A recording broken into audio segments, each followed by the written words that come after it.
The member for Petrie. Well, thank you, Mr Speaker. My question is to the Treasurer. Will the Treasurer please update the House on how the government's enterprise tax plan is benefiting small and medium-sized businesses and their hard-working employees, including in my electorate of Petrie?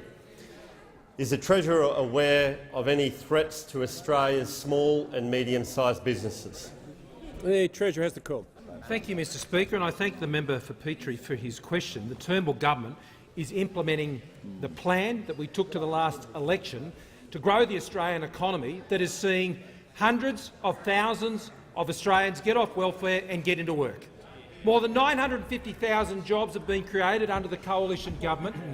And what this government is building is a working nation, and what Labor wants to build is a welfare nation, Mr Speaker. That's the difference between the Labor Party and the Liberal and National parties, Mr Speaker. We're about seeing people get into jobs and create and build their own destiny. Now, Mr Speaker, we also welcome today the further news about the increased confidence and conditions that we're seeing in business, and we welcome those, Mr Speaker. But we do know this, that if you make business through higher taxes pay more money to the government, it makes them harder to pay higher wages to Australian workers. And that's why the Labor Party's opposition to us lowering taxes mean the Labor Party is standing between Australian workers and an increase in their wages. That's who's standing in the way of higher wages in this country for workers working hard. It's the Labor Party, Mr Speaker. That's who's standing in the way.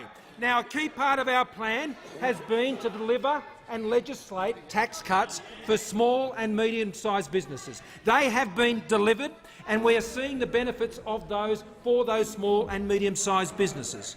But it is sad to know, Mr Speaker, that the member for Rankin just today has told the Western Australian that the Labor Party does not support tax cuts for businesses of greater than $2 million. He said this very clearly. He told the Western Australian that Labor only supports tax cuts for genuinely small businesses of a turnover of below The Treasurer $2 will million. resume his seat. Mr Treasurer will resume his seat.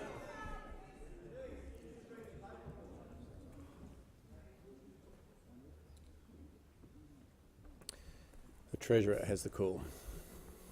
Now, what that means, Mr Speaker, is Labor are going to strip away the tax cuts for businesses between $2 million and $50 million. Now, for a company like East Coast Bull Bars up in the member for Petrie, they employ 100 Australian workers, Mr Speaker. That's bad news for them because they're going to take away the tax cuts for that business that they already have. Now, last year, Mr Speaker, I and the member for Gilmore, we went and visited Aaron and Val Barker down there at the flooring company, Mr Speaker, Floor Extrata. Now, they have worked hard at their business, and they've sold more of their product, and they've got their turnover above $2 million now, and they've got a turnover around $3 million. Well, it's bad news for them and their 10 workers, hardly Google, hardly a multinational. These are the small businesses that are putting in the sweat equity into their business, Mr Speaker, and they should not have their tax cuts ripped away from the shadow treasurer, who I note is also the shadow for small business. He's the shadow minister for making business smaller.